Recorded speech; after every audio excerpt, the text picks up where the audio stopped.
നമസ്കാരം. സിറ്റി ന്യൂസിലേക്ക് സ്വാഗതം. സ്വാതന്ത്ര്യ സമര സേനാനി നേതാജി സുഭാഷ് ചന്ദ്രബോസിന്റെ ജന്മദിനാഘോഷത്തിന്റെ ഭാഗമായി മുനിസിപ്പൽ ബസ് സ്റ്റാൻഡ് പരിസരത്ത് പുഷ്പാർച്ചനയും ഭക്ഷണ വസ്ത്ര വിതരണവും ഉണ്ടായി.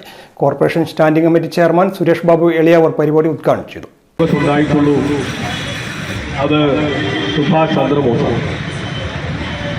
മഹാത്മാ എന്ന പേര് മഹാത്മാഗാന്ധിക്ക് എത്രമാത്രം ഇണങ്ങുന്നുവോ അതുപോലെയാണ് സുഭാഷ് ചന്ദ്രബോസിന് നേതാജി എന്ന വിളിപ്പേര്. അന്നത്തെ നേതാക്കന്മാർ, അന്നത്തെ വഴികാട്ടികളായി ഒരു രാജ്യത്തിൻ്റെ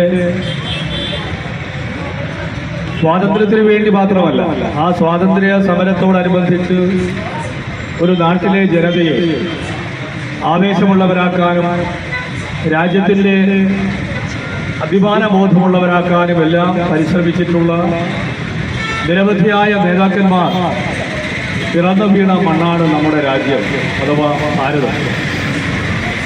നേതാജി ആ ഗണത്തിൽപ്പെടുന്ന ഏറ്റവും അഗ്രിമനായ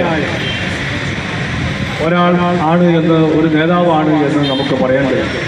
corporation standing committee chairman MP Rajesh ഭക്ഷണ വിതരണവും Netaji public foundation chairman Tenkasi Karuppaswamy വസ്ത്ര വിതരണവും നടത്തി. ചടങ്ങിൽ അഡ്വക്കേറ്റ് റഷീദ് കവ്വായി മുഖ്യപ്രഭാഷണം നടത്തി. യഹിയ പള്ളിപ്പറമ്പ് അധ്യക്ഷത വഹിച്ചു. സുരേന്ദ്രൻ ചിറക്കൽ, ശ്രീകാന്ത്, സഖരിയ എന്നിവർ സംസാരിച്ചു. News desk city news. കൂടുതൽ വാർത്തകൾ അറിയുവാൻ സിറ്റി ചാനൽ വാട്സ്ആപ്പ് ഗ്രൂപ്പിൽ ജോയിൻ ചെയ്യുക. ഒപ്പം YouTube ചാനൽ സന്ദർശിക്കുക. വാർത്തകളുടെ അവസാനിക്കുന്നില്ല. മറ്റൊരു വാർത്തയുമായി വീണ്ടും കാണാം. നമസ്കാരം.